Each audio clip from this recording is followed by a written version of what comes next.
Selamat pagi semua. Sudah balik dari raya, jadi kita akan mulakan sekarang ya. Untuk kumpulan yang belum jawab saya dalam WhatsApp group tu, anda boleh jawab saya nanti ya. Sebab saya memang minta semua kumpulan untuk cek video dan poster anda dalam virtual expo site tu, dan pastikan video dan poster anda adalah betul lah sebelum kami tunjukkan kepada publik. Dan untuk maklumat semua, ada satu majlis perasmian untuk Expo APK ini yang akan diadakan pada hari Isnin depan. Isnin depannya tu 24 hari bulan, jam 10 pagi. Jadi semua pelajar dijemput hadir. Mereka yang hadir akan diberi markah STP lah. Okay, akan diberi markah STP untuk kehadiran ke majlis perasmian yang akan diadakan secara online melalui Google Meet dan juga melalui FB page. Okay, nanti akan saya share, saya rasa mungkin esok lah, saya akan share lagi details tentang majlis perasmian ini. Okay, memang semua pelajar diminta hadir, okay, dijemput hadir kalau dia ada kelas lah. Kalau ada kelas tidak apa, mereka yang hadir akan diberi markah STP khas untuk kehadiran ini ya.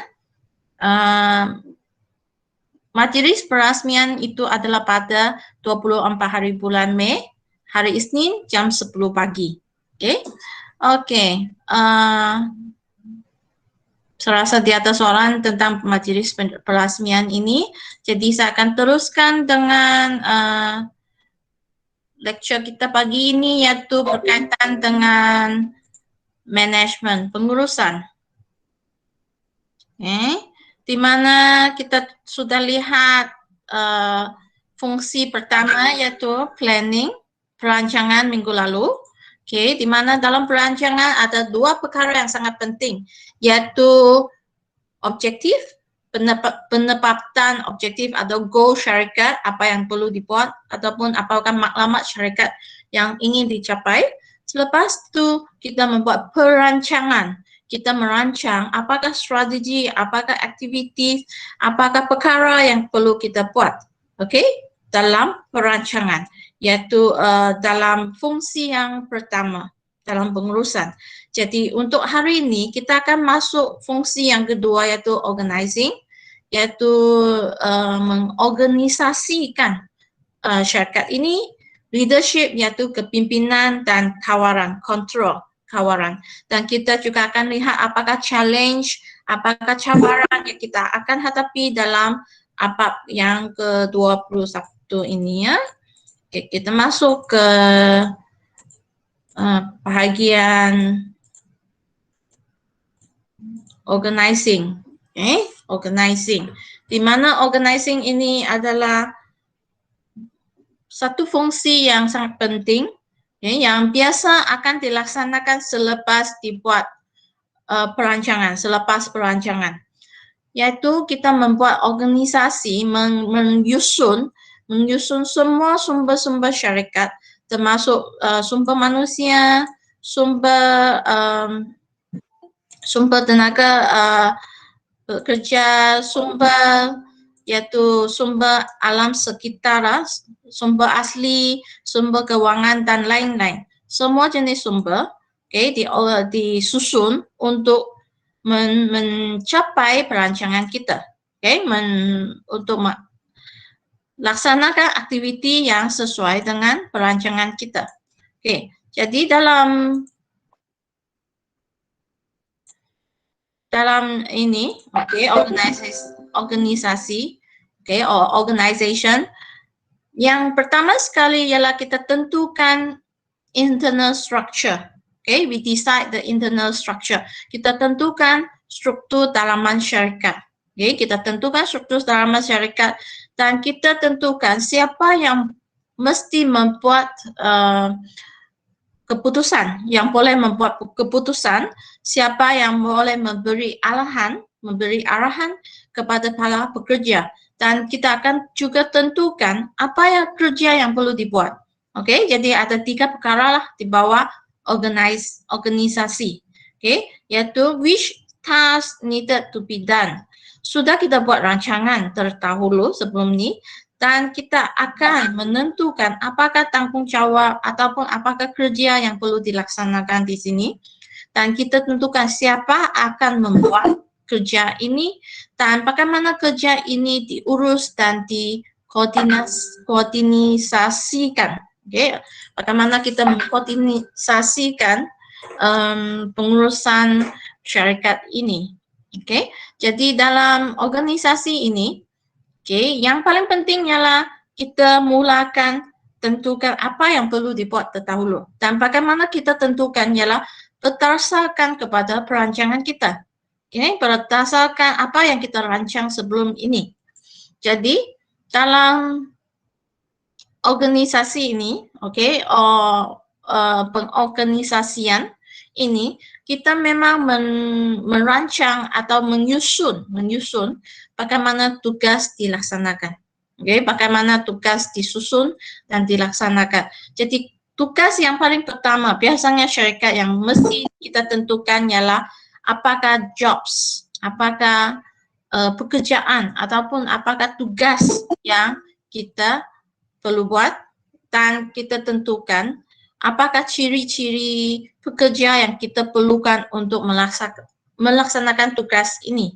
Okey, contohnya kalau saya ingin memulakan sebuah syarikat, saya perlu membuat jualan kan, jadi saya perlukan pengurus pemasaran.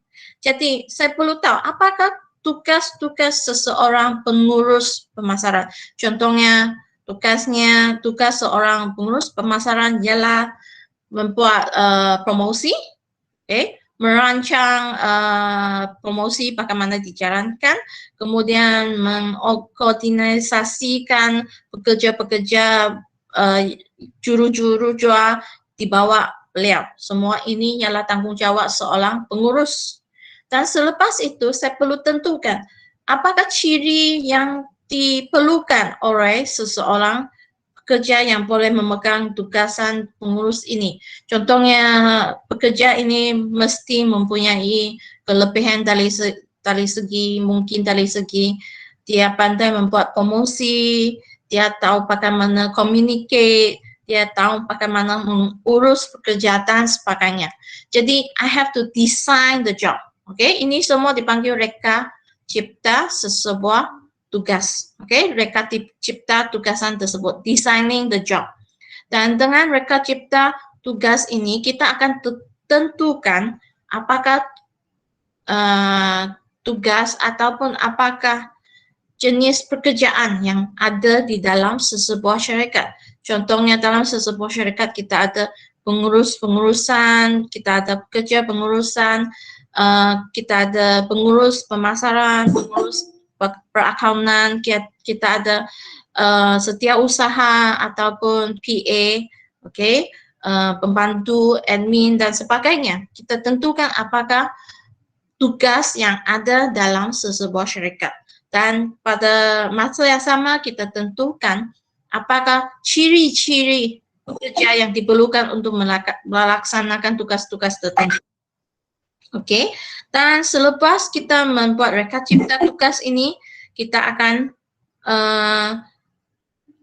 cuba membuat grouping. Okey, kalau dalam bahasa grouping maksudnya kita kategorikan, okey, membuat kategori tugas-tugas tertentu. Contohnya pengurus pemasaran dan juru jual dimasukkan ke dalam satu jabatan, okey, dipanggil jabatan pemasaran.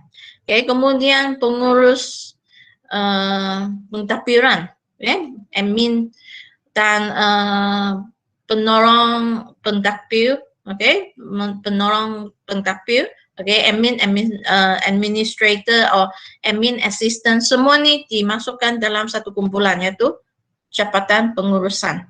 Okay, kemudian orang yang lain pula, contohnya pekerja operasi dan pengurus operasi akan dimasukkan dalam jabatan pengurusan operasi ataupun jabatan pengelolaan dan sebagainya. So we are doing grouping of jobs. Kita masukkan tugas-tugas yang lebih kurang sama ke dalam jabatan-jabatan yang berkaitan untuk melaksanakan tugas. Pada masa yang sama, kita perlu tentukan reporting relationship. Okey, iaitu bagaimana kita membuat laporan kepada siapa dan bagaimana laporan ini dilaporkan ataupun dihantar kepada pengurus paling atasan. Okey, katakan pengurus paling atas ialah General Manager, pengurus besar. Dan di bawah pengurus besar kita ada pengurus. Dan di bawah pengurus kita ada supervisor, okey, penyilia. Dan di bawah penyilia kita ada pekerja. Jadi sebagai seorang pekerja, biasanya kita akan membuat laporan terus kepada supervisor ataupun penyilia. Dan penyilia akan membuat laporan kepada pengurus. Okey, katakan penyilia pemasaran akan membuat laporan kepada pengurus pemasaran. Kemudian pengurus-pengurus ini akan membuat laporan kepada pengurus besar. Jadi kita perlu tentukan siapa yang perlu membuat laporan ini. Dan pada masa yang sama kita juga tentukan apakah tanggungjawab setiap orang pekerja dalam sesebuah syarikat. Bukan saja pekerja tetapi pengurus. Apakah tanggungjawab pengurus dalam sesebuah syarikat? Okay, katakan untuk pengurus pemasaran, tanggungjawab pengurus pemasaran ialah untuk membuat promosi dan dia perlu memastikan barangan sebanyak berapa unit perlu dijual dalam setiap bulan katakan. Okay, dalam jangka masa tertentu. Tetapi untuk pengurus operasi ataupun pekerja operasi, tanggungjawab mereka lebih kepada pengeluaran. Bagaimana berapa kuantiti yang dikeluarkan ataupun berapa packaging yang dikeluarkan dan sebagainya. Okay, jadi setiap jabatan mereka mengetahui apa yang perlu dibuat dan siapa yang perlu dilaporkan, okay? Dan apa laporan yang perlu dihantar dan sebagainya. Okay, jadi tanggungjawab ini sangat penting untuk memastikan dalam kadang-kala dalam isu-isu tertentu kita tahu siapa yang boleh ditanya untuk membuat keputusan. Katakan contohnya, okey, contohnya jurujual yang membuat jualan, okey, mereka akan buat jualan dalam harga yang tertentu. Katakan harga jual sehelai pakaiannya lah, katakan RM20. Tapi tiba-tiba muncul seorang pelanggan yang ingin memberi 100 helai. 100 helai. Dan dia minta, okey, saya minta diskaun sampai RM15 seunit lah. Okay, boleh tak anda jual sebanyak RM15 seunit? Jadi mungkin jurujual ini tidak boleh bagi diskaun. Jadi jurujual mesti bertanya kepada pengurus. Okay, jadi pengurus saja yang boleh membuat keputusan sama ada pakaian ini boleh dijual pada harga yang begitu murah. Okay, ini salah satu contoh lah. Kalau pengurus bersetuju, okay, boleh. Jadi pengurus yang akan membuat keputusan. Okay, so membuat keputusan ini dipanggil authority. Okay, authority iaitu satu kuasa untuk menentukan apa yang boleh dibuat dan apa yang tidak boleh dibuat. Dan kalau ada masalah kita juga merujuk pihak ini untuk pandangan, cadangan dan mungkin untuk arahan untuk melaksanakan tugasan tertentu. Okay, contoh yang lain contohnya seorang pengurus operasi. Okay, dia akan tentukan bagaimana packaging ini dibuat, okay, dan bagaimana packaging ini dari mana dia dapat supplier, pembekal untuk barangan packaging dia dan sebagainya. Jadi inilah authority, okay, iaitu tanggungjawab dan kuasa untuk membuat keputusan. Okay, next we are looking at distributing authority. Distributing maksudnya kita membahagikan, membagi peluang kepada pekerja di bawah kita untuk membuat authority, membuat keputusan. Okay, katakan contohnya seorang pengurus dia menguruskan operasi, okay, dan terdapat banyak barangan. Okay, yang dikeluarkan terdahulu sebelum dijualkan. Barangan yang dikeluarkan dipanggil stok. Dan stok ini perlu disimpan dalam satu store yang khas untuk barangan ini, store tuh. Jadi siapa yang bertanggung jawab untuk memegang kunci kepada store ini? Oke, biasanya pengurus yang perlu memegang kunci. Tetapi pada masa yang sama, mungkin pengurus ini pun agak busy juga. Oke, dia tidak dapat menjaga store itu setiap masa. Kadang-kala pelanggan datang, pengurus tiada, jadi mereka belum ambil barang pun susah. Jadi apa pengurus boleh buat ialah dia memberi authority, memberi authority kepada pekerja di bawah, yaitu pengurus atau mungkin supervisor, penyelia atau pekerja di store untuk memegang kunci store. Jadi pekerja ini boleh buka pintu untuk mengambil stok keluar untuk dijual kepada pembeli. Dijual. Jadi inilah distribution of authority, di mana pengurus atasan memberi peluang kepada pekerja di bawah untuk membuat keputusan dan memegang tanggungjawab tertentu. So this is authority, membuat keputusan dan memegang jawatan tertentu. Next, coordinating the activities, yaitu mengkoordinasikan aktiviti-aktiviti yang perlu dilaksanakan dalam sebuah syarikat. Contohnya, pengurus pemasaran akan membuat jualan. Dan pekerja operasi akan membuat pengeluaran produk dan packaging untuk dijual. Kemudian seorang lagi pekerja penghantaran yang akan membuat penghantaran kepada pelanggan, pembeli mereka. Jadi bagaimana kita memastikan ada koordinasi ini? Khasnya selepas pengurus jualan mendapat order, ada seorang pembeli ingin memberi 2 unit barangan ini. Jadi dia akan beritahu bagian operasi. Jadi jabatan operasi pekerja akan menyediakan barangan untuk dijual.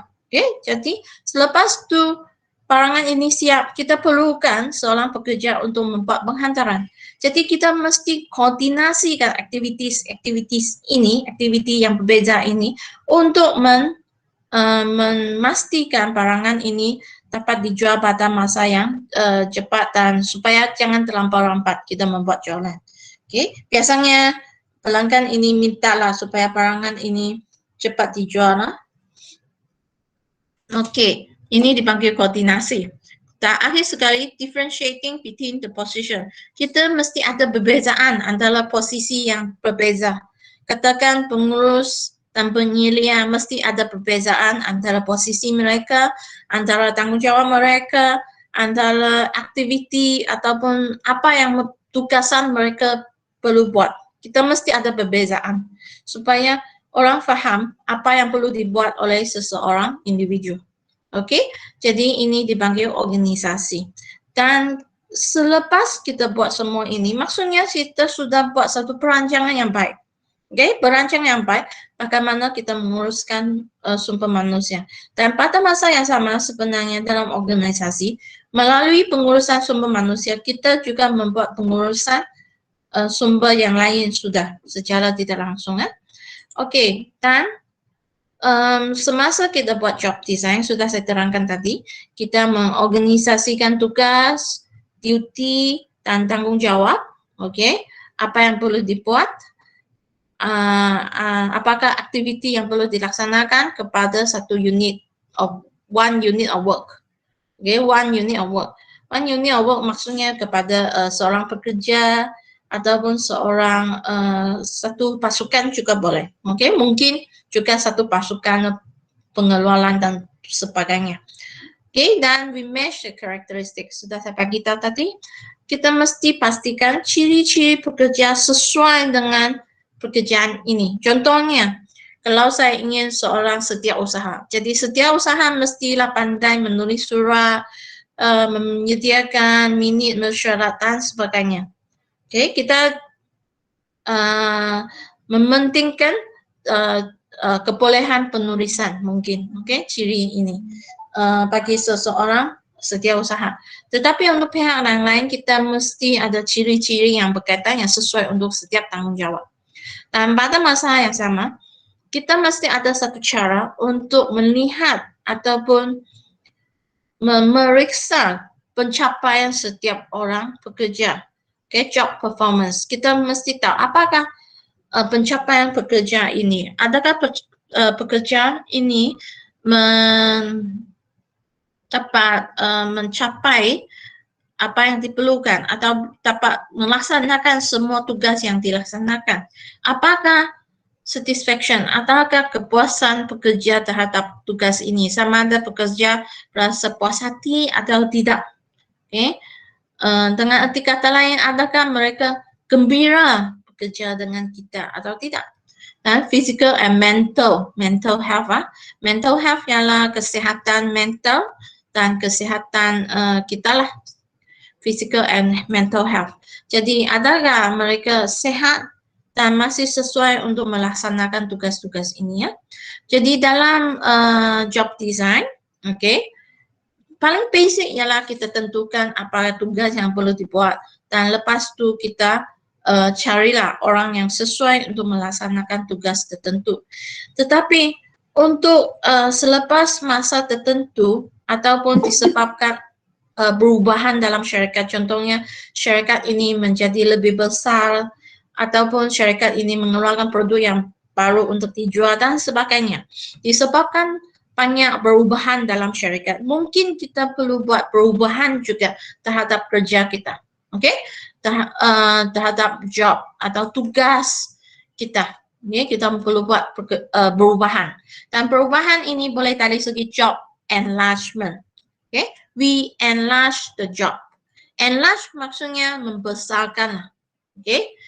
Besarkan tugas-tugasnya. So what we do is we expand the number of different tasks. Contohnya kita seorang pekerja sudah biasa membuat kerja ini, kemudian dia diberi lebih banyak kerja untuk dibuat. Okay? Contohnya biasanya tugas seorang pekerja ialah membuat susunan stok, katakan. Okay? Susunan stok, pastikan stok yang baru dimasuk di dalam, stok yang lama dikeluarkan, kemudian mudah untuk penghantaran. Oke, katakanlah ini susunan stok. Kemudian selepas masa tertentu banyak kerja kan, dia ada masa lagi, pekerja ini ada masa, kita boleh bagi dia pekerja ini lebih banyak tanggung jawab atau bukan tanggung jawab, lebih banyak kerja untuk dibuat, different tasks. Contohnya, selain daripada membuat penyusunan, pekerja ini juga mesti membuat kiraan stok, dia membuat kiraan stok, dan dia membuat laporan terhadap pengelolaan stok, katakanlah. Kita bagi lebih banyak tugas. Dulu hanya buat susunan stok saja. Sekarang dia perlu buat tanggung jawab, ada tanggung jawab tambahan, yaitu membuat laporan. Ya, laporan berapa stok sudah dibuat, dihantar, dan sebagainya. Oke, ini job enlargement. Kita tambahkan enlarge. Kita tambahkan tugas ataupun kerja-kerja yang perlu dibuat oleh seseorang pekerja. Seterusnya, we have job enrichment. Oke, enrich ialah kita mendalamkan kerjanya. Oke, apa maksudnya kita mendalamkan kerja? Increase the depth and responsibility. Maksudnya seorang pekerja bukan saja diberi lebih kerja untuk dibuat, tetapi dia diberi tanggung jawab yang lebih. Okay? Khasnya tanggung jawab ini dari segi dia diberi authority. Okay? Authority untuk membuat keputusan tertentu. Contohnya untuk pekerja yang sudah biasa membuat stok lah tadi ya, contoh tadi. Dia sudah pandai membuat susunan stok, dia pandai membuat laporan sudah. Sekarang saya ingin buat job enrichment. Okay, job enrichment untuk kerja ini. Jadi saya memberi peluang pekerja ini memegang kunci pula. Sebelum itu dia tidak boleh memegang kunci. Okay, dia tidak diberi authority untuk membolehkan pintu store dibuka dan dihantar stok. Sekarang dia boleh menentukan apakah stok yang boleh dijual dan mengeluarkan stok itu untuk dijual. Okay, ini tanggung jawab tambahan. khasnya responsibility. Oke, dan authority. Oke, authority maksudnya dia boleh membuat keputusan. Sebelum itu dia tidak boleh membuat keputusan. Contohnya, sekarang dia diberikan lebih banyak tanggung jawab untuk membuat keputusan. Dan akhir sekali, kita ada job rotation. Job rotation maksudnya kita akan rotate the job from one person, one job to another job. Katakanlah kita seorang pekerja sudah biasa membuat kerja ini. Jangan lupa, orang akan menjadi sangat boring, sangat bosan dengan kerja-kerja tertentu.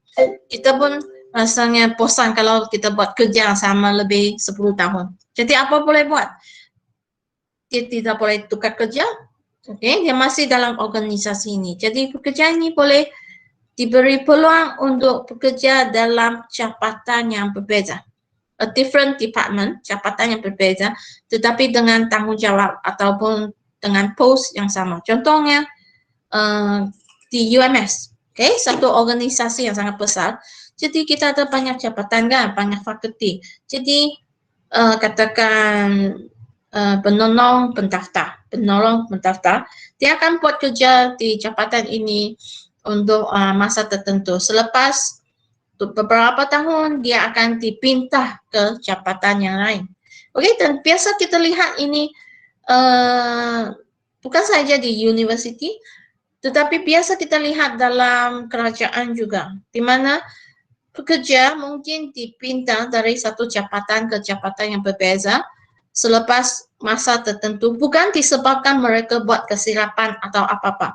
Cuma ini ialah satu cara untuk menukar persekitaran pekerjaan supaya pekerja merasa lebih puas hati dengan pekerjaan mereka, ataupun supaya mereka boleh dapat skill ataupun kemahiran, pengetahuan yang lebih banyak dengan pertukaran atau perpindahan ini. Oke, di mana kadang-kala pekerja ini dapat promosi, oke, promosi ataupun dia dapat pangkat yang lebih tinggi lah, naik pangkat kita panggil, oke, promosi atau naik pangkat, dia dapat naik pangkat selepas perpindahan ini. Oke, ini satu, ini antara cara-cara yang kita buat untuk penukaran tanggung jawab ataupun kerja seseorang bekerja. Oke, kita tukar kerja mereka. Kenapa kita buat begini? Kadang-kala ialah kita mengelakkan perasaan bosan kalau sudah buat banyak kerja yang sama. Kadang-kala kita lihat pekerja ini ada potensi, dia memang seorang yang kita lihat ada potensi untuk berkembang. Jadi kita bagi peluang dia mempelajari sesuatu yang baru. Nanti daripada seorang pekerja dia akan menjadi supervisor, penyelia. Mungkin beberapa tahun nanti dia akan jadi pengurus. Okay? Jadi inilah pertukaran yang kita buat untuk seseorang pekerja. Oke, jadi sebelum saya pergi topik baru, di antara job enlargement dan job enrichment, jangan lupa job enlargement dan job enrichment juga bermakna pekerja memegang lebih banyak tugas ataupun kerja yang perlu dibuat. Oke, lebih banyak kerja untuk dibuat. Tetapi job enrichment ini ada tambahan lagi, di mana job enrichment ini memberi lebih tanggung jawab, authority kepada pekerja untuk membuat kerja. Oke, jadi perbezaan yang paling penting utama di antara job enlargement dan job enrichment ialah authority. Oke, authority yaitu tanggung jawab, responsibility, tanggung jawab authority, di mana enrichment ini melibatkan authority dan tetapi enlargement tidak. Oke, jadi kita lihat seterusnya ialah bagaimana kita membahagikan tugas-tugas mengikut jabatan. Oke, yang paling biasa kita lihat ialah functional structure. Yang biasa saya lihat untuk syarikat kecil memang kita mulakan dengan functional structure, struktur fungsi. Oke, struktur fungsi yang ini paling biasa, di mana kita lihat ada jabatan keuangan, financial, jabatan pemasaran, jabatan pengeluaran, jabatan sumber manusia dan sebagainya. Jadi ada jabatan yang berbeza. Setiap jabatan ada fungsi tertentu. Contohnya jabatan keuangan, financial department, atau financial bahagian pengurusan keuangan, ataupun boleh juga dipanggil kadang-kala jabatan keuangan dan sebagainya. Ini biasanya mereka berfungsi untuk menjaga keuangan syarikat, membuat recording pengelolaan wang dan penerimaan wang, dan membuat penjagaan keuangan syarikat. Okey, jadi fungsi mereka memang tentang wang. Kemudian contohnya dari segi informasi, IT, informasi teknologi. Sometimes we call it MIS, Management Information System Department, MIS dan sebagainya. Mereka bertanggung jawab untuk memastikan IT dalam syarikat ini berfungsi lah. Contohnya DMS ialah JTMK, memastikan internet kita berfungsi, wifi kita berfungsi pada masa yang sama, menjaga software dan sebagainya. Okey, jadi fungsi mereka memang tertentu saja. Okey, dan biasanya syarikat kecil memang suka menggunakan atau biasa menggunakan fungsian struktur fungsian sebagai satu cara untuk mengorganisasikan syarikat. Dan syarikat yang besar juga menggunakan fungsian, sebab ini memang biasa dipakai. Kemudian kita ada geographical structure. Kadang-kala untuk syarikat yang sudah berkembang melibatkan pasaran dalam pasaran yang berbeza, yang agak besar, contohnya dua negara atau dua tempat, kita boleh ada jabatan yang berdasarkan geographical ini. Okey, jadi ini dipanggil geographical structure, struktur geografi. Okey, geographical structure in which kita ada contohnya, kita ada Europe department, we have Asia department. Sama juga contohnya di UMS, kita ada kampus tetap, okey, di UMS ini. Kemudian kita ada kampus Labuan, kita ada kampus Anakan, dan semua kampus ini dibezakan oleh geografik. Jadi untuk syarikat yang mencuba memasarkan ke pasaran baru, ataupun syarikat yang memang memasar ke banyak pasaran, mereka akan memilih cara ataupun struktur ini. Struktur ini adalah biasanya lah, di bawah struktur ini bolehlah ada fungsi-fungsi jabatan-jabatan yang berbeza juga. Okey, kemudian kita ada product structure. Product structure ialah struktur produk, di mana kita ada pengurus, dan di bawah setiap pengurus menjaga satu produk. Contohnya untuk syarikat yang sangat besar seperti P&G, ya PMG biasa shampoo kan, dan skincare produk. Jadi P&G dia bolehlah ada satu produk pengurus yang menjaga shampoo, pengurus menjaga shampoo brand ini dan ini contohnya. Kemudian dia boleh ada pengurus yang menjaga ataupun khas untuk produk skincare, katakanlah penjagaan kulit, produk penjagaan kulit. Kemudian ada lagi produk untuk contohnya pengurus produk pembersihan, pembersihan. Semua ini setiap pengurus mementingkan produk masing-masing. Dia akan menjaga produk masing-masing, dia buat promosi, dia akan membuat mungkin pengelolaan juga akan mereka memastikan pengelolaan produk itu sesuai untuk pemasaran dan sebagainya. Okey, jadi kita ada product structure dan juga kita boleh ada matrix structure. Matrix structure maksudnya kita ada gabungan struktur dengan struktur yang lain. Okey, gabungan, contohnya gabungan functional structure dengan pasukan. Di mana ada kemungkinan seorang pekerja dia melaporkan kepada seorang pengurus pemasaran, Tetapi pada masa yang sama dia melaporkan kepada pengurus pasukan, tim A katakan. Okey, contohnya di dalam sebuah kilang mereka ada production manager. Okey, di bawah production manager ada worker dan pekerja ini bertanggungjawab untuk membuat pengeluaran produk. Okey, tetapi pada masa yang sama syarikat ini ingin memulakan sebuah pasukan rekat bentuk designing of new product.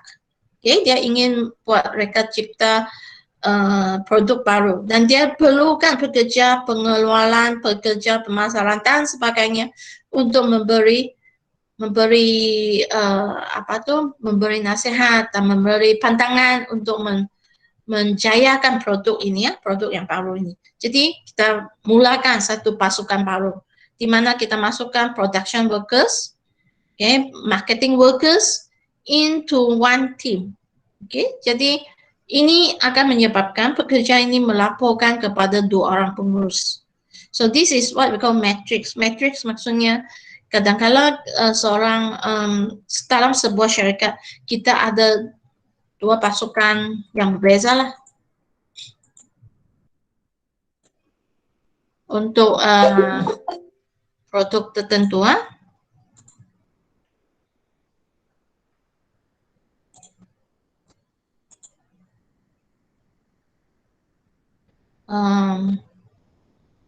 sebelum saya teruskan, kamu nampak slide saya kan atau slide hilang? Slide jadi putih. Ya, jadi putih kan? Sama lah saya. Ya, saya pun begitu tiba-tiba jadi hilang. Nanti saya buka balik slide saya. Baik dokter, baik. Okay. Mungkin masalah internet lah nih. Saya guna PDF lah.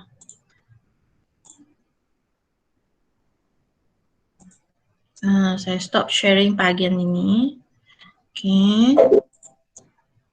Let me saya akan share balik dulu Tengok okay ke tidak.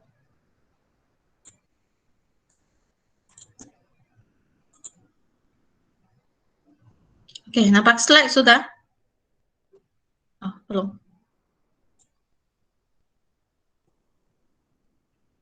Boleh nampak slide? Boleh sudah dokter. Oke, boleh. Terima kasih. Jadi kita ada 4 struktur yang biasa. Dalam struktur matriks ialah pergabungan mungkin 2 struktur atau lebih lah. Dan untuk syarikat yang sangat besar, biasanya kita boleh lihat banyak dia mungkin menggabungkan struktur fungsi dan struktur geografi. Okay? Contohnya di UMS juga kita menggabungkan beberapa struktur. Contohnya kita ada struktur fungsian.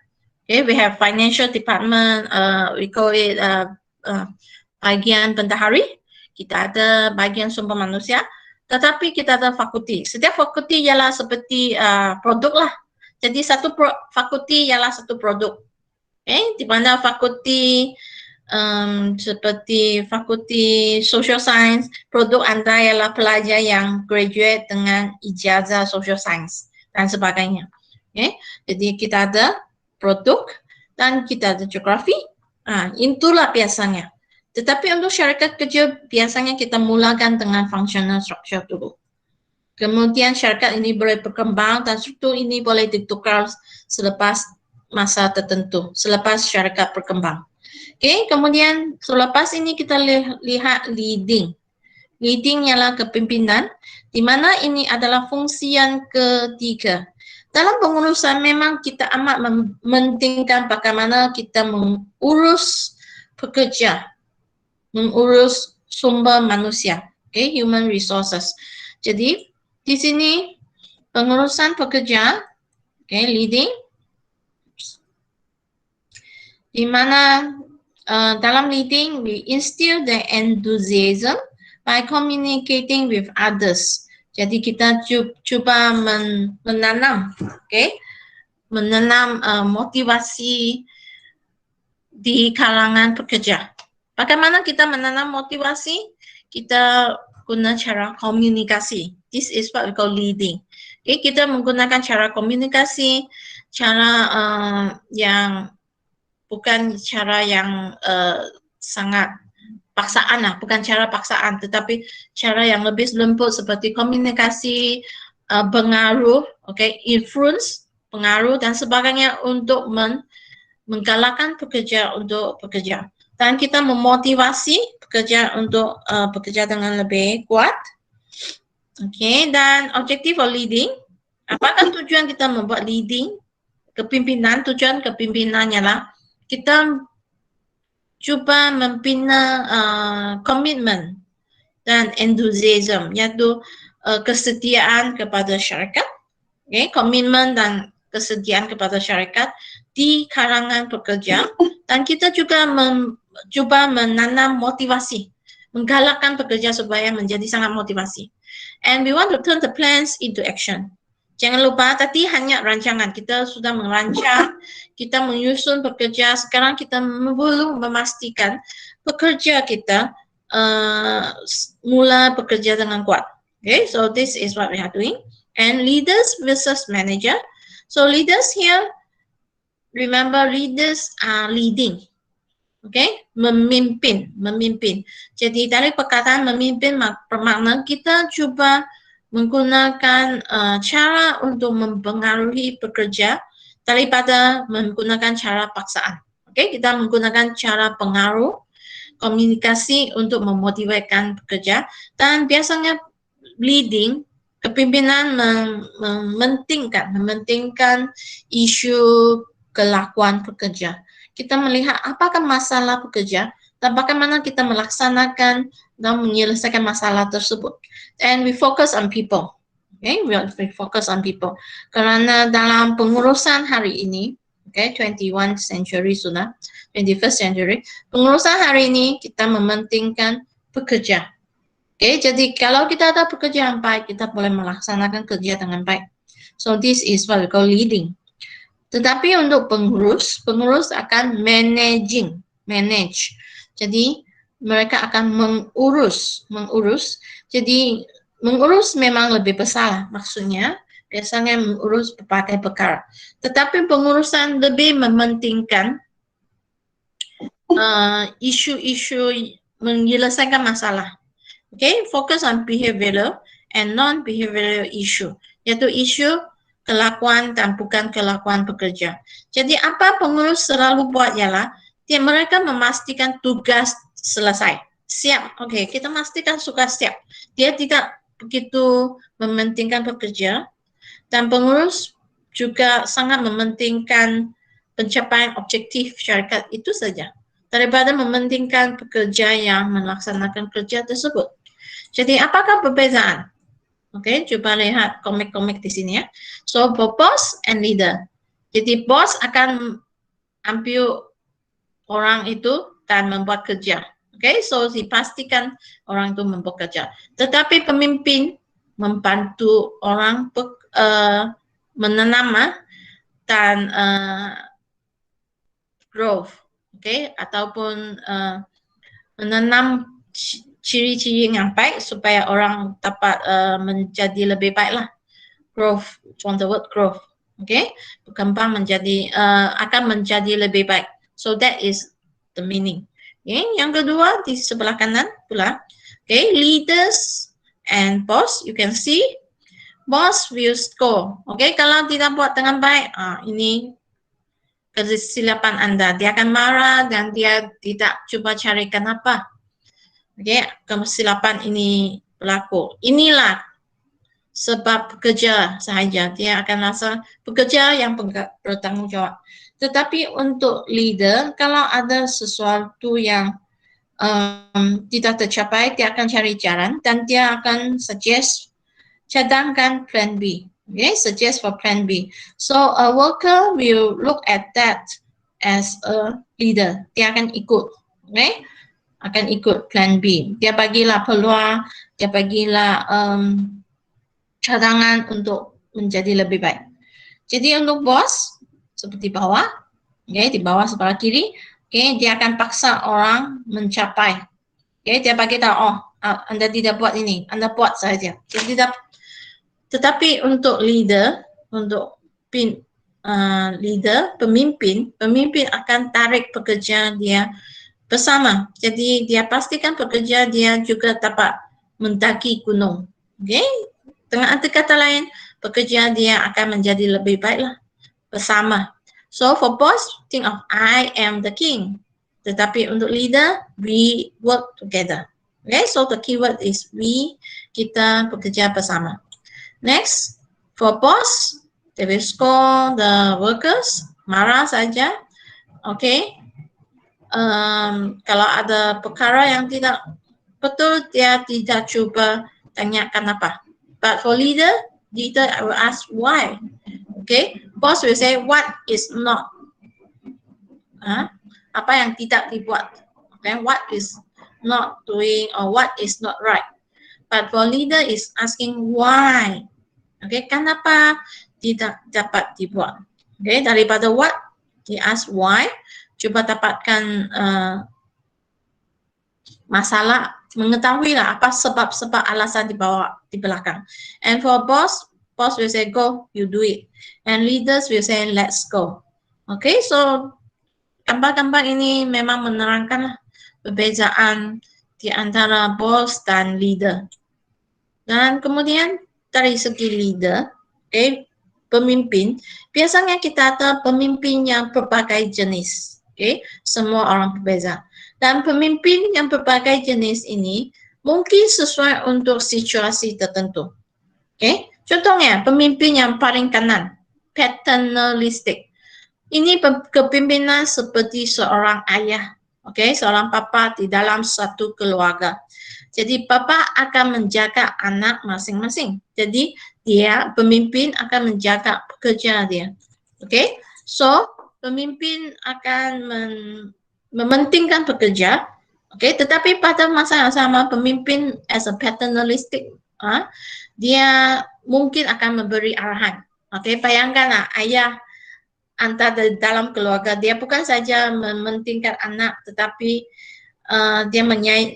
dia juga memberi arahan, okay, kepada anak.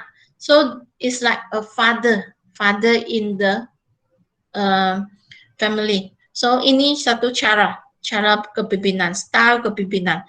Okay, style kepemimpinan ini bukanlah tidak baiklah, tetapi lebih sesuai untuk pekerja yang baru. Okay, ataupun pekerja yang memerlukan banyak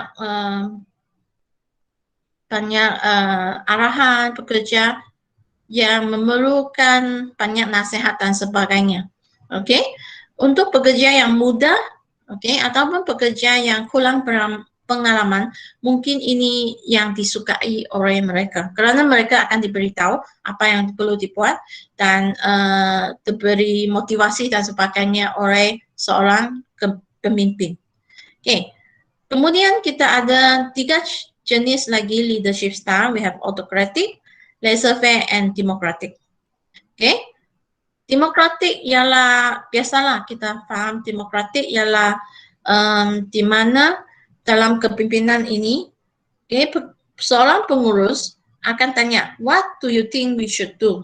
Dia dapatkan pandangan semua ahli, okay, the opinions, pandangan, dan buat keputusan berdasarkan majority. Okay, so majority, that's keputusan bersama lah. Dan dia tanya soalan, dan dia minta pandangan bersama, dan kita buat keputusan bersama. Jadi biasanya pengurus dalam demokratik, dia akan membuat keputusan bersama, contohnya melalui mesyuarat selepas mendapat pandangan bersama. Okey, ini biasalah kita lihat. Dan demokratik ini sangat sesuai untuk pekerja yang pada hari ini. Okey, yang biasanya kita lihat pekerja pada hari ini seperti Anda akan jadi seorang pekerja di mana pekerja hari ini ada pengetahuan. Okay, lebih banyak pengetahuan, mereka ada knowledge and knowledge and informations, kita dapat banyak maklumat, kita tahu banyak perkara. Jadi ini lebih sesuai, okay, demokratik. So demokratik style sangat sesuai untuk kepimpinan hari ini. Dan pada masa yang sama kita ada laissez-faire. Laissez-faire ialah free lah, very freedom, okay. banyak kebebasan. Dan kebebasan maksudnya dia pengurus beri peluang kepada pekerja yang buat semua keputusan. Okay? Do this or that as you see fit. Jadi maksudnya pekerja yang akan membuat keputusan apa yang perlu dibuat. Okay, so this is laissez-faire. Di mana ini sangat sesuai kalau pekerja itu sudah tahu apa yang perlu dibuat.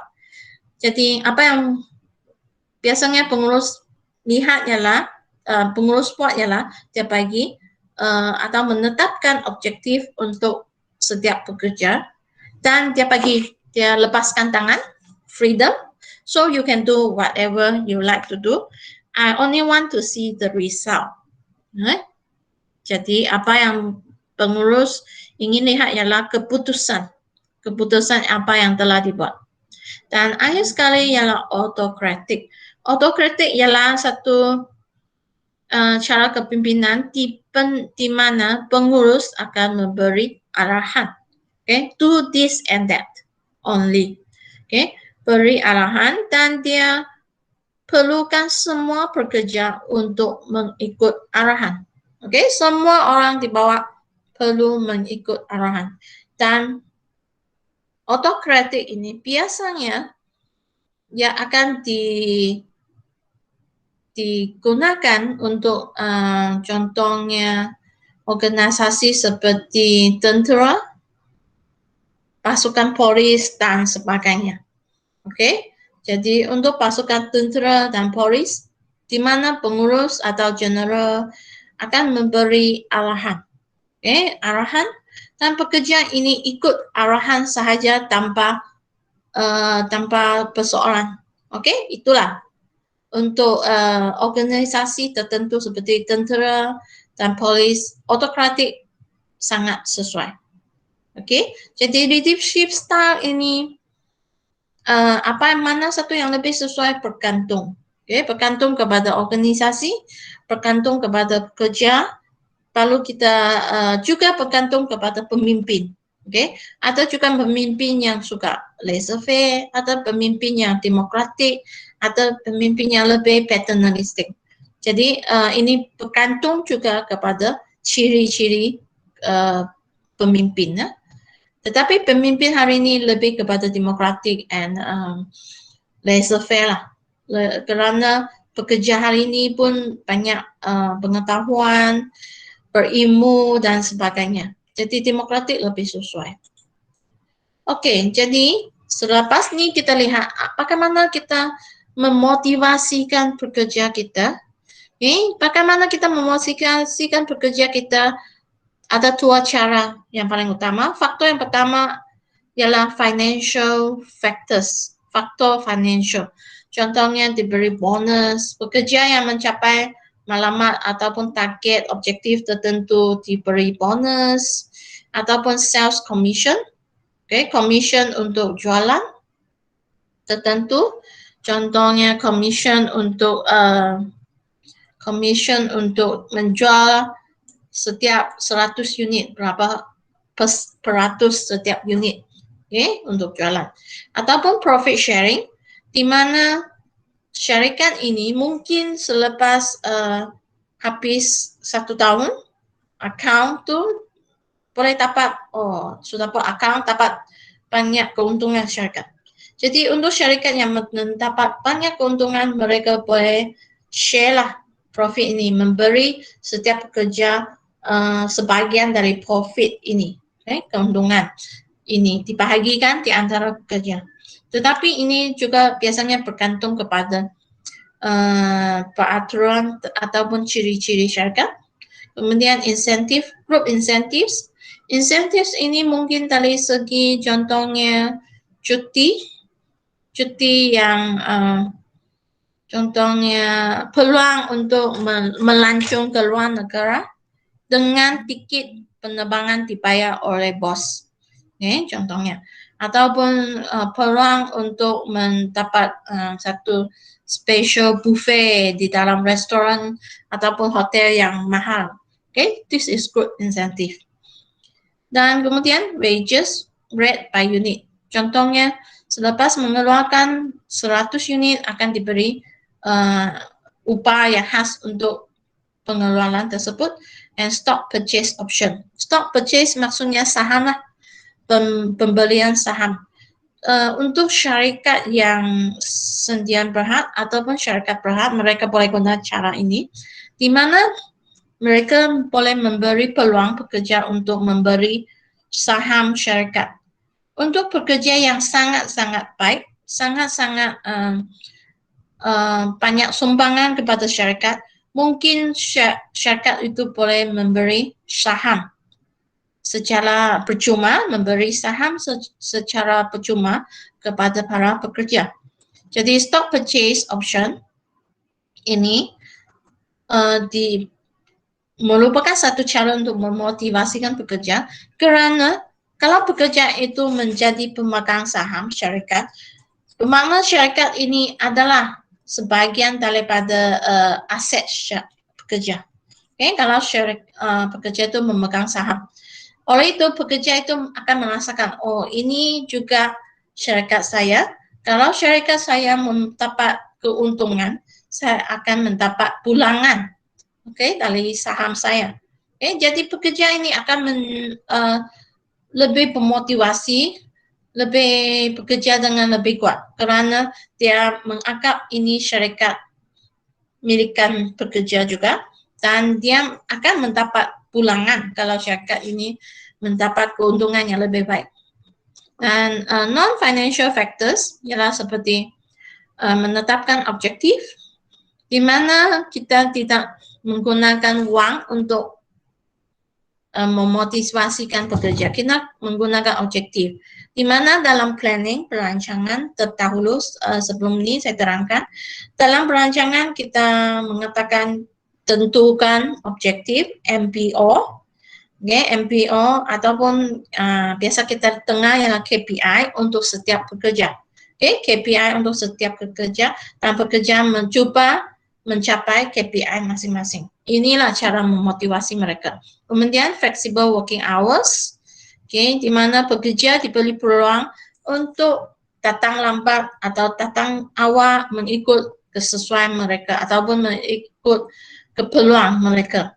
Dan ini mungkin satu cara untuk kerja-kerja yang tidak mementingkan pekerja untuk duduk di office setiap masa. Contohnya untuk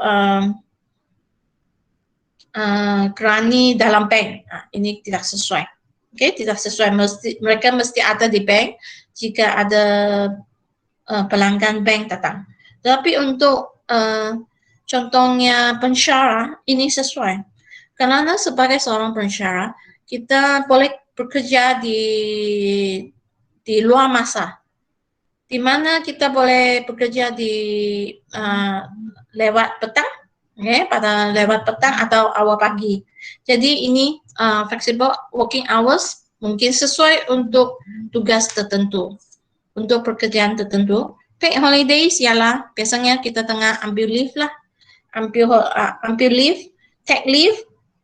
Take leave ini ialah paid holiday. Maksudnya pekerja boleh mengambil cuti pada masa biasa tanpa dipotong gaji. So this is mengambil cuti tanpa dipotong gaji. Employee award or best group. Sometimes we have best group award, best employee award. We also have this what you call long-term service award dan sebagainya. And then participation in decision making, melibatkan pekerja dalam membuat keputusan yang boleh memperbaiki sekitaran pekerjaan pekerja, dan delegation, di mana pekerja diberi delegasi untuk tanggung jawab tertentu. Inilah cara untuk membuat motivasinya. Seterusnya kita lihat kawaran, yaitu fungsi yang terakhir dalam pengurusan. So, kawaran controlling is the first final step of management. Number one, final step of management, comparing expected results with actual performance. Jadi melalui kawaran ini, sebenarnya yang paling penting ialah kita buat perbandingan keputusan dengan berpandangan keputusan dengan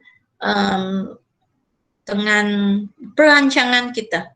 Okay, kita bandingkan perancangan kita ingin merancang untuk mendapat jual 100 unit katakan bulan ini. Adakah kita mencapai 100 unit jualan bulan ini? Okay, that is we compare expected results with actual performance and we implement collective actions and needed. Collective maksudnya pembetulan. Tindakan pembetulan jika perlu. Jadi dalam kawalan, okay, controlling from the word control ialah kawal, tidak bermakna kita mengawal pengurus, okay? Tetapi sebaliknya, from the word control, maksudnya kita mengawal keputusan dan kita juga cuba memastikan keputusan ataupun pencapaian syarikat adalah pencapaian yang kita inginkan. Okay? Kita inginkan pencapaian ini. Jadi kita perlu kawalan dan sebagainya untuk memastikan pencapaian ini tercapai. Contohnya kita boleh buat quality control program, okay, or use budget to compare budgeted cost versus actual cost. Ini ialah cara untuk membuat kawalan. Okay, kita bandingkan budget. Kalau saya budget berapa harga untuk membeli barangan untuk dijual, berbanding dengan kos sebenar, adakah banyak perbezaan? Jadi saya perlu tahu apakah perbezaan ini baik atau tidak. Katakan kos ini sangat tinggi berbanding dengan budget. Budget kita 100 tetapi kos kita 500. Jadi ini mungkin satu masalah. Saya perlu tahu apa sebabnya kos kita begitu tinggi dan cuba menyelesaikan masalah ini. Jadi kepentingan kawalan ialah improve employee motivation, meningkatkan motivasi pekerja. Khasnya semasa kita buat kawalan, kita lihat pencapaian pekerja berbanding dengan jangkaan kita, berbanding dengan perancangan kita. Kalau pekerja ini buat dengan baik, kita bagilah award, kita boleh bagilah assessment yang baik. Okay, kita bagi award dan ini semua akan memberi motivasi kepada pekerja. And next, ensure order and discipline.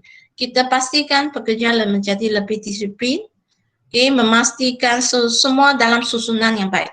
Order bukan order barangan, tetapi susunan yang baik. Maksudnya pekerja ini menyelesaikan masalah kerja dengan baik. Facilitates coordination in action. Kita membantu koordinasi dalam tindakan, okay, memastikan semua bagian yang berbeza, contoh tadi ya, pemasaran, operasi, pengeluaran, dan penghantaran. Ini boleh dikoordinasikan dan dilaksanakan dengan baik tanpa membazir masa. And improve performance. Okay, improve performance, pencapaian yang lebih baik selepas kita buat kawalan. Okay, next. Minimize the errors, mengurangkan kesilapan. Errors here means kesilapan. Contohnya kalau kita dapati seorang pekerja ini melaksanakan tugas kurang baik, kita coba memberi latihan dan sebagainya. Dan melalui kawalan ini, latihan ini, kesilapan pekerja ini boleh dikurangkan. So this is what we expect. And next, achieve organizational goal, mencapai goal maklumat syarikat, judge accuracy of standards, melihat apakah standard piawaian yang kita capai, ataukah kita mencapai piawaian antara bangsa. Okay, adakah kita mencapai standard, international standard. Okay, bukan saja kita lebih baik, tetapi kita mencapai standard yang sama dengan syarikat-syarikat dalam negara yang lain. And efficient use of resources, mengelakkan pembaziran, efficient use, yaitu efisiensi in pekesan dalam menggunakan sumber dan mengelakkan pembaziran. Jadi apakah teknik tradisional yang kita guna berbanding teknik modern? Coba lihat untuk contouring techniques we have traditional techniques. Traditional techniques bukan maksudnya techniques yang kita tidak lagi guna, tetapi these techniques still we are using. Kita masih pakai lagi. Tetapi ini yang biasa kita pakai, sudah lama kita pakai, traditional. Jadi apa yang kita buat? Contohnya personal observation. Dengan observation, dengan kita melihat apa yang kita buat dan sebagainya, kita coba melihat sama ada pekerja ini bekerja dengan baik. Okay, so observation very important. We observe, we look at our workers. Next, we do statistical data and reports. Inilah sebagian kita contohnya, biasanya setiap pengurus akan membuat laporan masing-masing. Contohnya pengurus pengeluaran, dia akan membuat laporan, oke, bulan ini kita mengeluarkan sebanyak berapa kuantiti produk, berapa bahan mentah sudah digunakan, oke, dan sebagainya. Dan berdasarkan laporan ini, pengurus besar boleh lihat, laporan bulan ini lebih baik karena menunjukkan lebih banyak pengeluaran. Dan tetapi cost berkurangan contohnya. Okay, kenapa? Cost berkurangan karena bahan mentah yang digunakan kurang. Contohnya lah. Dan break-even analysis, kita cek apakah kuantiti minimum yang mesti dijual. Okay, jika ada perubahan cost. Dan budgetary control, guna budget. Kita gunakan budget, kita budget cost yang boleh dipakai, dan setiap pekerja mengikut cost budget ini. Seterusnya is modern techniques. Teknik yang modern ini bukan saja modern yang kita pakai sekarang, tetapi mungkin teknik ini sudah kita pakai lebih 10 tahun. Tapi teknik ini masih lebih baru, okay? It's new techniques. Okay, more modern lah. Bukan maksudnya mesti digunakan untuk tahun ini saja. Tapi teknik ini sudah digunakan mungkin lebih 10 tahun. Okay, tetapi biasa juga kita akan pakai. Okay, dan modern techniques dan traditional techniques ini, kedua-dua teknik ini boleh dipakai pada masa yang sama untuk membuat kawalan. Okay, contohnya responsibility accounting, yaitu accounting bertanggung jawab. Jadi kita lah pastikan setiap bahagian, setiap jabatan, setiap bagian, setiap unit ada accounting masing-masing dan bertanggung jawab kepada cost syarikat masing-masing. Kita contohnya unit penghantaran, kita mesti ada satu budget berapa cost petrol yang dibayar untuk penghantaran. Kalau cost petrol yang dibayar ini terlampau tinggi, kita perlu tahu apa sebabnya cost ini tinggi, ataukah penghantaran lebih tinggi atau tidak. Okay, responsibility, tanggung jawab. Seterusnya, return on investment, pulangan kepada pelaporan. Okay, return on investment, yaitu apakah pulangan kepada pelaporan, kepada assets dan sebagainya. Ration analysis, kita buat perbandingan contohnya untuk assets, berapa assets yang kita ada sekarang untuk membayar hutang. Ini perbandingan, ataupun berapa assets untuk mengeluarkan cost ini, okay, produk ini untuk dijual. Berbanding aset dengan pengeluaran dan sebagainya. Management audit ini yang biasa kita lihat. Khasnya untuk syarikat yang besar, kita ada audit dalaman dan audit luaran. Mungkin kamu pernah dengarkan audit dalaman, di mana pengurus yang berpengalaman, okay, akan diberi arahan oleh pengurus atasan untuk membuat audit dalaman syarikat. Dia mungkin mengaudit jabatan yang lain, okay? Dia pengurus ini dari satu jabatan, dia pergi mengaudit jabatan yang lain untuk melihat bagaimana mereka melaksanakan kerja. Adakah contohnya difilingkan dengan baik? Adakah pekerja ini membuat rekod dengan baik? Adakah semua dokumen dihantar, disusun dan sebagainya? Semua ini ialah audit. Dan audit ini juga membantu memastikan pekerja melaksanakan kerja dengan sistematik. Dan pada masa yang sama kita mungkin ada audit luar. Audit luar ini boleh dilaksanakan oleh agensi seperti ISO audit. Kalau kita ingin mendapatkan sijil ISO, kita buat ISO audit. Mereka akan datang, pihak luar akan datang, tadi audit, melihat syarikat ini. Dan kalau syarikat ini mencapai standar tertentu, piawaian tertentu, akan diberi satu sijil ISO. Begitu juga dengan MQA. MQA datang audit khas untuk institusi pendidikan lah. MQA audit institusi pendidikan seperti UMS untuk melihat sama ada kualiti pendidikan kita mencapai tahap yang sesuai. Kalau dapat, kita akan mendapat sijil dari khasnya dari MQA lah. Kemudian program evaluation and review techniques. Ini khas untuk program tertentu. Cost per mile. Kita lihat cost untuk melaksanakan tugas tertentu, membuat perbandingan dan sebagainya. And management of information system. Kita menganalisis data dalam syarikat. So sometimes we call it big data. Big data yaitu data dalam syarikat. Kita membuat analisis data yang ini, termasuklah mungkin kita juga buat analisis melalui survei dan sebagainya. Jadi, ada berbagai jenis control yang kita lihat. Contohnya, we have strategic control, we have tactical control, and we have operational control. So, strategic control ialah kontrol dari segi strategi, kita pastikan strategi atau perancangan syarikat secara keseluruhan ini sesuai. Kemudian kita ada kontrol tactical. Biasanya kontrol tactical untuk setiap jabatan ataupun bahagian department. Kita pastikan jabatan ini melaksanakan rancangan dengan baik. Nah, akhir sekali operational control ialah kita membuat kawaran terhadap operasi, memastikan semua aktivitas yang dilaksanakan oleh setiap pekerja adalah sesuai untuk dengan tugas mereka. So next we will look at managing business in the 21st century. Before I continue, ada soalan tak?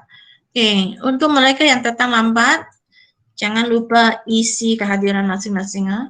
Saya share balik link kehadiran dalam chat. Ada sudah link kehadiran dalam chat. Tolong isi kehadiran, jangan lupa. Sebab macam ramai juga yang lupa isi kehadiran minggu lalu.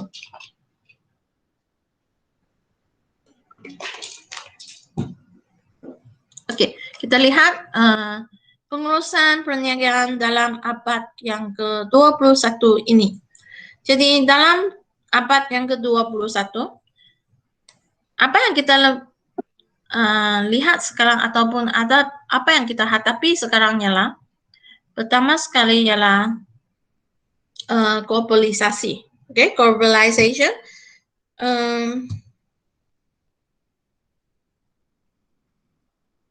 Globalization maksudnya setiap kita lihat dunia sebagai satu lah, dunia sebagai satu, di mana khasnya India dan China mendapat lebih kedudukan dari segi perniagaan. Berbanding dahulu, kalau dahulu selalu kita lihat penjual ialah datang dari produk yang khasnya produk yang teknologi tinggi dari US, dari Europe yang menjual produk. Tetapi sekarang kita lihat negara seperti India, China mula mengambil peluang dalam dunia ini. Mereka mula membentuk interconnection, yaitu hubungan dua hala dengan banyak negara dan membolehkan perniagaan ini dilaksanakan dengan banyak negara. So globalization is definitely something raising professionals need to know. Kita akan menghadapi banyak cabaran dari globalisasi ini. Kemudian dari segi teknologi, banyak teknologi perubahan yang kita hadapi hari ini. Jadi ini adalah sesuatu yang membolehkan syarikat untuk berkembang, okay, to advance, to expand. Bagaimana syarikat mengambil peluang dari teknologi ini bergantunglah kepada creative idea sesebuah syarikat. Kemudian sustainability and corporate social responsibility. Sustainability yaitu kita pastikan kita menjaga persekitaran perniagaan sustainable. Okay, so this word is good. Business won't be sustainable unless our planet is sustainable. Dunia kita lah tidak akan dapat berkekalan, berlestari jika dunia kita tidak berlestari. Okay?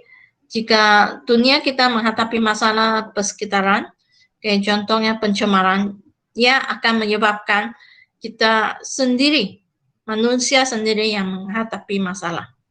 Jadi pada masa yang sama kita mementingkan CSR, yaitu tanggung jawab berniaga terhadap syarikat kita, terhadap persekitaran dan sosial kita. Okay, jadi kita lihatlah banyak syarikat sekarang mereka menggunakan cara seperti menyumbang, mendema kepada perubahan, dan ini ialah sebahagian dari CSR syarikat. And then study of psychology, di mana kita kalau kita ingin memahami pelanggan kita, kita perlu memahami psikologi mereka. Okay, so pada masa yang sama, jika kita ingin mengurus pekerja dengan baik, okay, employee management, mengurus pekerja dengan baik, kita perlu faham apakah psikologi pekerja kita. Oleh itu, psikologi atau area psikologi adalah penting untuk seseorang pengurus dan usahawan. And business ecosystem. Business ecosystem is a group of firms that work together to provide relating product and services. Contohnya, sebuah syarikat yang membuat kilang, contohnya kilang kereta lah. Okay, sebuah syarikat kilang kereta. Syarikat ini ataupun kilang ini tidak boleh mengeluarkan semua produk sendiri. Dia perlukan spare part dari syarikat yang lain. Okay? Jadi mungkin nuts, bolt and nuts dari sebuah syarikat, kemudian tire dari syarikat yang lain, kemudian cermin dari syarikat yang berbeza juga. Jadi semua syarikat ini perlu ada supaya syarikat yang menghilangkan kereta ini boleh beroperasi. Bayangkanlah kalau sebuah syarikat kilang ini tidak muncul, kalau tiada syarikat bolt and nut. Jadi adalah menjadi masalah kepada syarikat membuat kilang kereta ini. Okay, so this is what I call business ecosystem. Jadi a few companies, beberapa syarikat bekerja sama untuk mengeluarkan produk. Then sometimes we also work together with our competitors. Kita juga mempelajari dan bekerja sama dengan pesaing kita untuk membentuk satu pasukan yang lebih kuat, okay? Satu ekosistem yang lebih baik. Oops. Okay, dalam 21st century seperti saya terangkan tadi, knowledge management, pengetahuan sangat penting. Knowledge management can be about sociological, tentang social, seperti knowledge, capability, collective intelligence, yaitu kepandaian bersama, and social networking. So we have to understand the social. Okay, kita memahami social persekitaran kita. Contohnya kita memahami apakah kepandaian pekerja kita, apakah kepandaian pelanggan kita, apa yang diperlukan oleh pelanggan kita. Contohnya apakah kepentingan social media, contohnya Facebook kepada pembeli kita. Ini semua kita perlu tahu. Kemudian dari segi behavioral, yaitu kelakuan pekerja, kelakuan pembeli juga penting. Okay, so kalau kita faham isu kelakuan dan kita faham psikologi berkaitan dengan kelakuan, ini membolehkan kita menjadi leader yang baik. Okay, we can be very mindfulness and narrative, kita membuat keputusan yang baik, yang sesuai dengan pekerja kita, yang boleh mengambil hati pelanggan kita. Kemudian biological, maksudnya knowledge yang berkaitan dengan perubahan biologi kita, seperti knowledge business, neuro business, living system. Khasnya sekarang kita berkaitan dengan pandemic. Okay, so we need something. We need to know this. Kita perlu faham apa pandemik akan, apakah kesan pandemik kepada kita semua. Akhir sekali ialah dari segi teknologi, ya, di mana ada teknologi dari segi pengetahuan, teknologi intelligent agent dan visualization. Contohnya ada teknologi terbaru di mana kalau dulu kita nak cuba pakaian kita mesti pergi kedai, kita try sendiri di kedai kan, sebelum beli pakaian tu. Tetapi sekarang kalau kita nak buat try, ada sudah software yang membolehkan kita cuba pakaian tu di rumah sendiri, di mana kita bagi gambar kita, kemudian kita pilih pakaian tu melalui software itu, dan software itu akan tunjukkan sampel, okay, gambar Anda dengan pakaian tersebut, dan Anda akan pilihlah sama Anda suka ke tidak. Okay, ini satu cara lah, teknologi yang terbaru. Mungkin teknologi ini akan berkembang lagi, ya, pada masa depan. Kemudian, so kita adalah di dalam 21st century, bab yang ke-21, jadi pemikiran kita juga perlu berubah. Bab yang lalu, bab yang lalu, kita sangat mementingkan shareholder. So, dipanggil shareholder oriented. Shareholder maksudnya pemegang saham. Jadi, syarikat sangat mementingkan pemegang saham. Disebabkan pemikiran ini mementingkan pemegang saham, jadi mereka mementingkan keuntungan kepada pemegang saham. Pemegang saham ialah pemilik syarikat. Jadi apa yang mereka buat ialah supaya syarikat ini mendapat keuntungan yang tinggi yang boleh memuaskan hati pemegang saham. Jadi individu fokuslah ataupun syarikat fokus kepada mendapat keuntungan dari segi keuangan dari pekerja, dari pelanggan, pembeli. So they are trying to take advantage, ambil kesempatan ke atas pelanggan dan ekosistem, dan mengeksploit pelanggan untuk mendapat keuntungan yang paling tinggi. Jadi apa kesan negatif dia? Kesan negatif ialah brand damage, mencemarkan nama jenama syarikat, rampant illegality,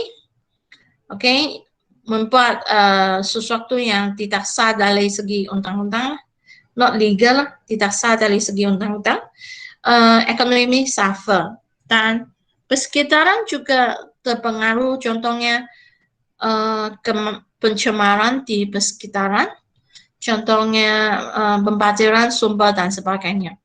And the firms end up losing money. Dia akan mendapat kerugian. Sebaliknya dalam bab 21 ini, kita sangat mementingkan customer. So we are customer oriented. So what we want to do is we add value to customer. Kita coba memastikan pelanggan mendapat nilai yang lebih tinggi. Nilai ini boleh dari segi yang berbeda. Contohnya nilai dari segi produk yang lebih berkualiti, produk yang lebih baik, ataupun perkhidmatan yang lebih baik daripada pekerja, ataupun produk yang lebih user friendly dan sebagainya. Okay, jadi ini ialah kebaikan kepada pelanggan, pembeli produk. Jadi firms will foster the innovation for customer. Apa yang penting di sini ialah inovasi. Jadi kita boleh lihatlah selalu ada inovasi produk-produk handphone yang selalu bertukar berbeza. And customer will become loyal. Disebabkan pembeli rasa mereka dapat nilai yang baik, produk yang baik, mereka lebih setia kepada syarikat tertentu. Dan ini membolehkan syarikat mendapat manfaat ataupun faedah dari aktiviti ini. Contohnya brand name, cenama yang lebih terkenal, polisi yang lebih baik, mengelakkan polisi yang kurang baik, dan ekonomi yang lebih baik, ekonomi yang berkembang. Dan akhirnya syarikat akan mendapat lebih banyak pulangan, make up more money, pulangan ataupun keuntungan. Dan semasa kita berfikirkan customer, jangan lupa customer hari ini is technology empower and digitally savvy. Maksudnya mereka sangat mahir dari segi teknologi. Khasnya seperti Anda semua, sangat baik, kamu ada banyak kemahiran, pengetahuan dari segi teknologi, digital, dan Anda akan mengubah dunia ini, ekonomi dan bisnis. So, apa syarikat yang perlu buat ialah has to respond, to the changes. So how you and your organization respond determines whether you win in the age of the customers. Maksudnya dalam dunia ini, bagaimana syarikat ini berubah akan menentukan bagaimana kita mendapat hati pembeli. Contohnya syarikat ini, kalau semasa MCO, khasnya sekarang kecuali Sabah, semua tempat MCO di Malaysia. So, bagaimana sebuah syarikat ini berubah dalam zaman ini sangat penting. Kalau syarikat tidak berubah, akan berlaku masalah di mana syarikat ini menghadapi kerugian dan terpaksa tutup. Memang banyak syarikat menghadapi banyak masalah, khasnya kekurangan jualan. Jadi kalau syarikat ini tidak berubah, kita lihatlah banyak syarikat yang terpaksa tutup kerana mereka tidak dapat berubah. Ini yang akan berlaku.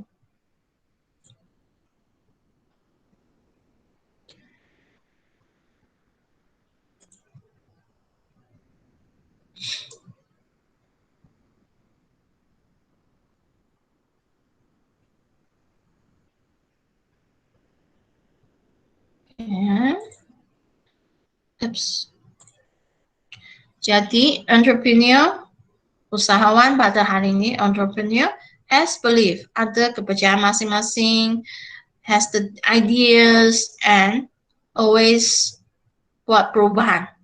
Disturb the convention.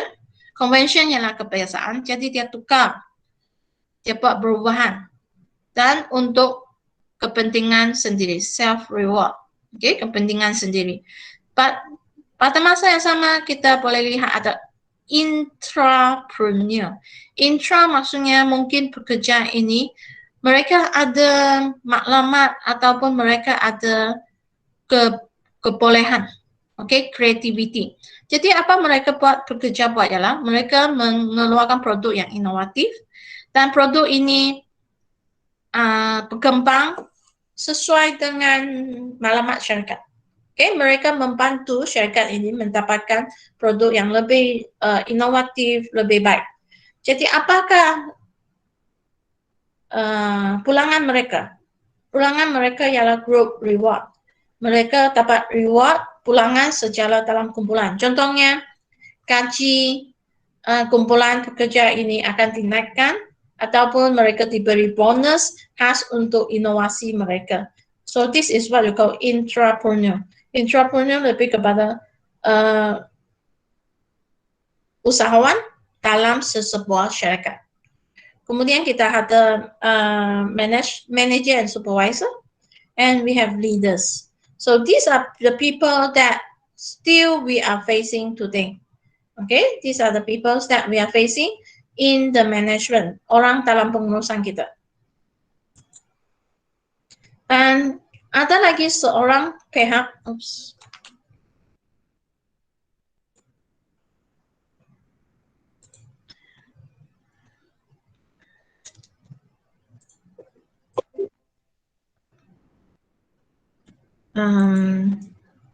Saya tukar slide saya ke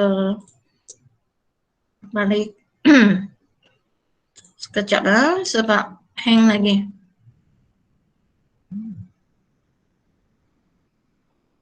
Ini slide yang sampai hujung sudah nih. Okay, I change my window first.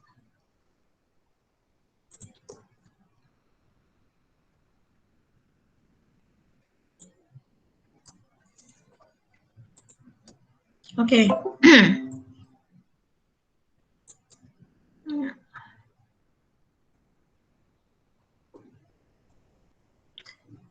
Nampak slide kan? Ya. Kita selain kita ada pengurus, pemimpin, usahawan, entrepreneur and intrapreneur, kita juga ada seorang pihak yang sangat penting pada zaman ini, yaitu Enterprise Business Analyst, EBA. EBA works as advisor and strategist in the company. Jadi mereka ini biasanya mereka yang sangat berpengalaman, okay? Ada banyak knowledge, okay? Knowledgeable, pengalaman, dan membolehkan mereka menjadi seorang penasihat dalam sesebuah syarikat. Biasanya mereka akan memberi nasihat kepada pengurus atasan. Contohnya pengurus besar semasa membuat strategi yang perlu untuk sesebuah syarikat untuk masa yang jangka panjang. Jadi mereka ini lebih kepada leader, okay? Mereka mementingkan adaptif, yaitu perubahan. Okay? Orang ini sangat mementingkan perubahan. Mereka mesti tahu bagaimana berubah untuk sesuai dengan perubahan dalam dunia ini. Inovasi, mestilah ada inovasi ya, innovation, pemikiran yang kreatif, and then business or customer relationship manager, mereka memahami bagaimana menjaga hubungan dengan baik, complexity, bagaimana mengatasi masalah yang kompleks. Kadang-kadang semasa kita buat strategi perancangan, kita menghadapi persekitaran yang kompleks, banyak perkara yang berlaku. Bagaimana mengatasi masalah ini ialah kemahiran seorang EBA, okay, Enterprise Business Analyst, and they have holistic system thinking, pemikiran yang holistik. Jadi, apa yang kita perlukan dalam abab yang 21 ini ialah leader, pemimpin yang integriti, pemimpin yang boleh membangunkan budaya syarikat yang baik, okay? Pemimpin yang mementingkan pekerja, values the people, maksudnya mementingkan pekerja, okay? Results focus, mementingkan result, okay? Walaupun bukan saja mementingkan result, tapi mereka fokus on results. Pengurus ataupun leader, pemimpin yang boleh membina hubungan dengan baik, who knows how to build up good relationship, who are customer focused, sangat pentingkan pembeli, dan chief storyteller. Maksudnya mereka tahu bagaimana menggunakan cara komunikasi untuk mempengaruhi pekerja menjadi lebih baik. Okay, so these are the characteristic ataupun ciri-ciri pemimpin yang baik pada zaman ini. And then what are the challenge? The challenge is innovation. Okay, innovation, perubahan. Okay, dan inovasi. So the challenge us to change is every company a technology company together. Okay, maksudnya hari ini setiap syarikat, tak kisahlah syarikat yang menjual makanan ke ataupun syarikat yang menjual pakaian, perlu memahami teknologi dan perlu mula we call it adapt the technology, menggunakan teknologi untuk membuat perubahan dalam syarikat. Okay, convergent, digital and social and mobile space, maksudnya pandai menggunakan sumber digital ataupun media digital, media sosial untuk membangunkan syarikat mereka. Change and complexity. The only constant. Mesti sedia berubah. Complexity. And then internet of everything and everywhere. Kita akan pergi dunia di mana kita pergi, kita ada internet. Dan kita buat semua barang pun perlu menggunakan internet. Next, technology advance. Teknologi yang berubah. Software embedded in everything. Kita boleh lihatlah. Software dalam handphone kita, software dalam komputer kita, kemudian sekarang software dalam TV, software dalam kereta, okay? Kereta kita pun guna software sudah. Software dalam, selain daripada kita menggunakan buku yang kertas, printed, now we are using digital book, okay? Software juga, okay? And almost everything we use now started to have some software that it will influence us. Okay? And competitive advantage. Always at risk. Setiap syarikat mesti bersedia untuk bersaing. Kerana kita menghadapi banyak syarikat persaingan dari luar negara. Okay? Itu saja untuk topik hari ini. Ada soalan tak?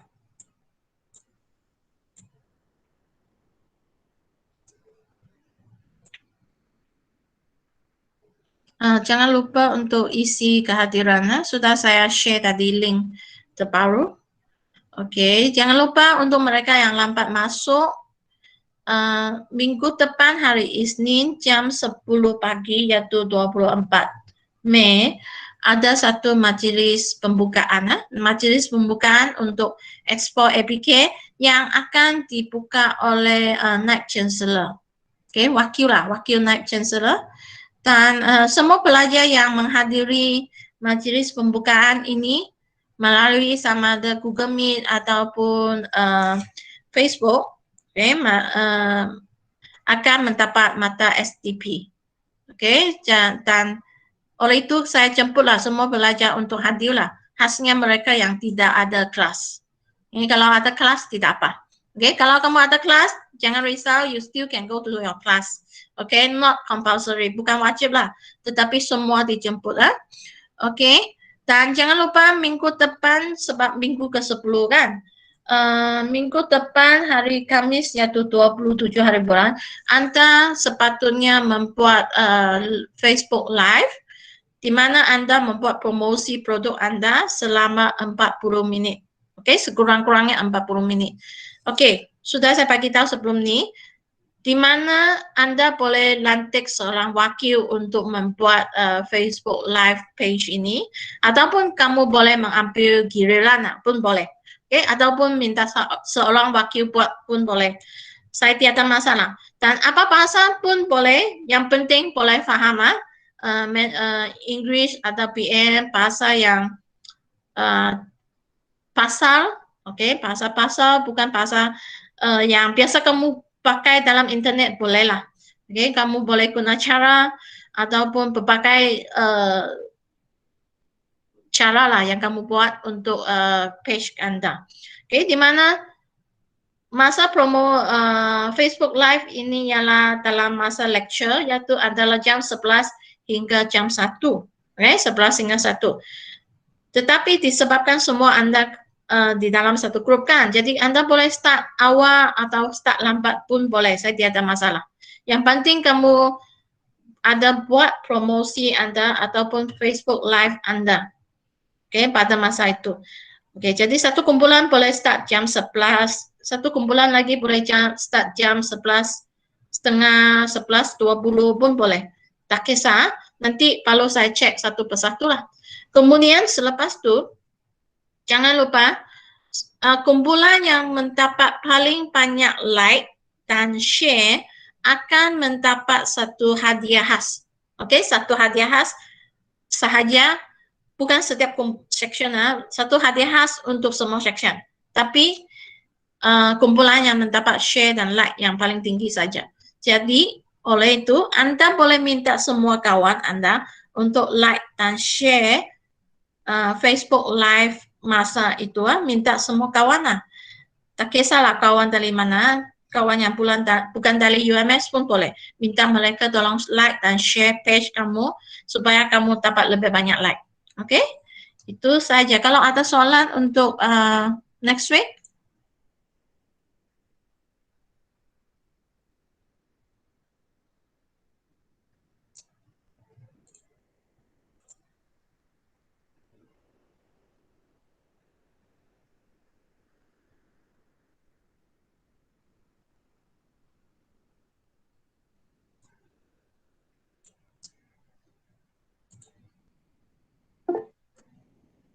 Oke, saya rasa mungkin tiada soalan.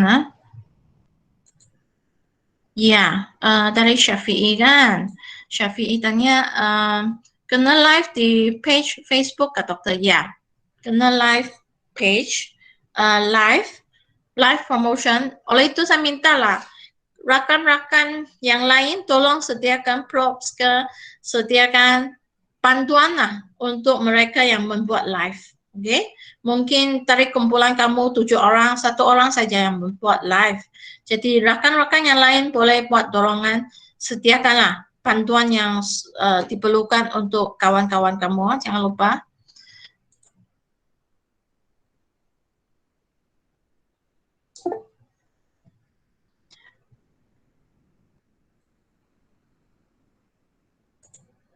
Oke, saya rasanya tiada soalan kan? Oke, sebelum saya berhenti nih, saya minta on camera masing-masing supaya saya boleh ambil gambar screenshot lah gambar kamu.